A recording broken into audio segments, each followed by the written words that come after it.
Today, our gospel today seems to be kind of scatterbrained. Seems to kind of be all over the place. We got some stars and the sun going out, some stars falling to the ground. We've got some things about the end of the world, we think, but like the end of a temple as well. We don't quite know what's talking about what. Big thing today in the gospel is that we're coming to the end of the liturgical year. As I said at the beginning of Mass, we're coming to the end of the year. And one of the things that we can reflect on, since we're coming to the end of the year, is we can reflect on the end of time. Now, I know all of us, that kind of is it's probably like a nervous thing. It's probably something that we're not comfortable talking about, is the end. Because the end usually is kind of this mysterious, dark, kind of crazy thing. We hear in Book of Revelation, they got stuff about dragons. We got the sun going out. We got stars hitting the earth. We got everything being destroyed. Like, it doesn't sound like the end is a very hopeful place. I know as a kid, growing up, I used to watch a lot of TV. I still watch a lot of TV, but I used to watch a lot more TV. And one of the things that I used to hate with television, one of the things I used to hate more than anything else, like when I was a kid watching the Power Rangers, every week, every single day after school, I used to hate at the end of an episode seeing 3 words pop up. To be continued. I couldn't stand it, man. It was like, why couldn't they just tell us the whole story in the half hour, right? Well, usually whenever those words, to be continued, came up on a TV show, that usually meant that it was a big point. Like there was something big that was about to happen in the next episode. So it kind of made you weren't satisfied with the one episode, but you started all of a sudden looking forward to the next one.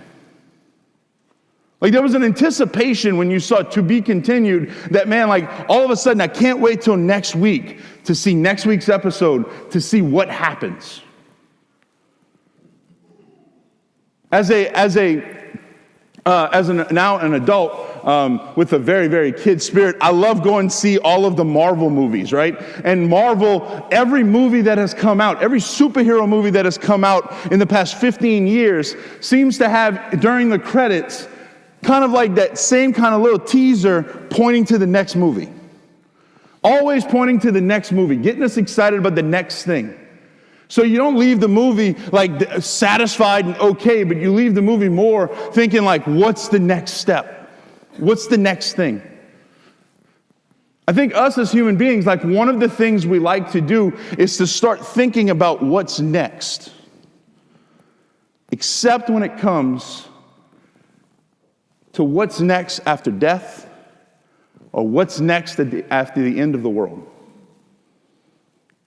Because we're nervous there. We don't know for sure. And even though our faith talks about stuff, and even though in the creed we say different stuff about the world to come, we just kind of get nervous. Are we sure? Do we really know for a fact that this is what's going to happen? Well, in today's gospel, we hear about 2 different endings that are coming, that Jesus is pointing towards. Now, during this chapter of Mark's gospel, we hear he's talking about 2 very, very distinct things. One, he's talking about the end of the temple. So he's talking to a Jewish context, a Jewish world, and the temple is like the center of the Jewish world. Right? So if we don't recognize that he's talking about the end of the Jewish world, like the end of Jewish worship, then we might get a little bit freaked out and not know exactly what is supposed to be for what. But he's talking about the end of the Jewish world. But at the same time, he's talking about how that points and shows us about the end of the real world, the end of the rest of the world, the end of this age. In this chapter of Mark's gospel, he makes a prediction that within one generation, the Jewish world, Jerusalem will be flattened, that the temple will be destroyed, that all Jewish worship with the blood sacrifice and everything, all of that will be stopped. And Jesus dies at about 33 AD, and by 70 AD, 40 years later, the temple is flattened. It's over. So he makes right on his prediction. But when he's talking about the end of the age, when he's talking about the end of the world, when he's talking about the second coming of him, of Christ, he says we don't know the hour. This is where he uses those different parables about looking forward and being prepared. For each of us, I think part of the nervousness that we have when we approach the subject of the end of the world, when we approach the subject of death, part of the struggle that I think a lot of us have, I know I do, is, am I ready? Like Jesus over and over and over in the scriptures, over and over to us through the church fathers, through St. Paul, through all of the evangelists, continues to tell us and continues to reassure us that if we are prepared, when that time comes, we have nothing to be worried about.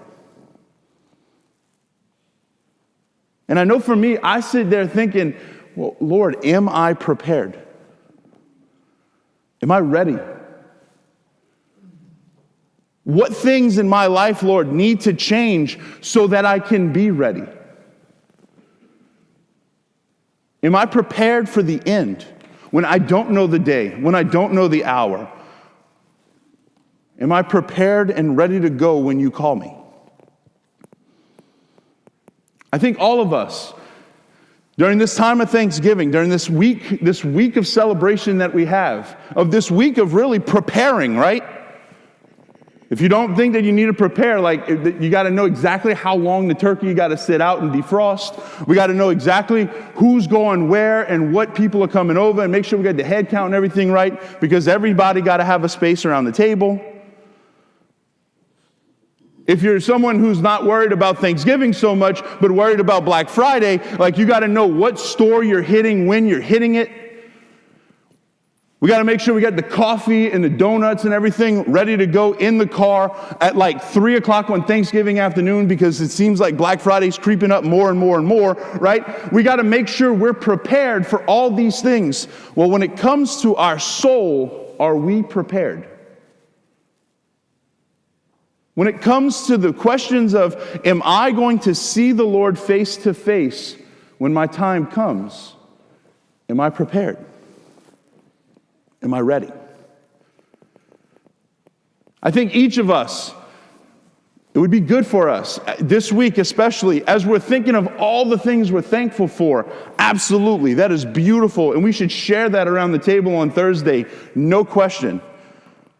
But at the same time, each of us to take a little bit of time this week, take a little bit of time this morning, as we're coming to Mass, as we're coming to see the Lord face to face in the sacrament. Lord, what places in my life do I still need your grace so that I can be prepared to see you face to face? Every Mass we celebrate, we begin with what's called the penitential rite. We begin by recognizing that we're sinners. I confess to Almighty God and to you, my brothers and sisters, that I have greatly sinned. Lord, have mercy, Lord, have mercy, Christ, have mercy, Christ, have mercy. We begin by recognizing our sin and asking the Lord for forgiveness before we're invited to come and see him face to face. If we look at that as a model of how we're to live our life, we have to look at our sin. We have to look in the ways that we're limited, look in the ways that we fall short, so that we can one day see him face to face. Not under the guise of bread and wine, not under that veil, but see his face to face with us, eye to eye.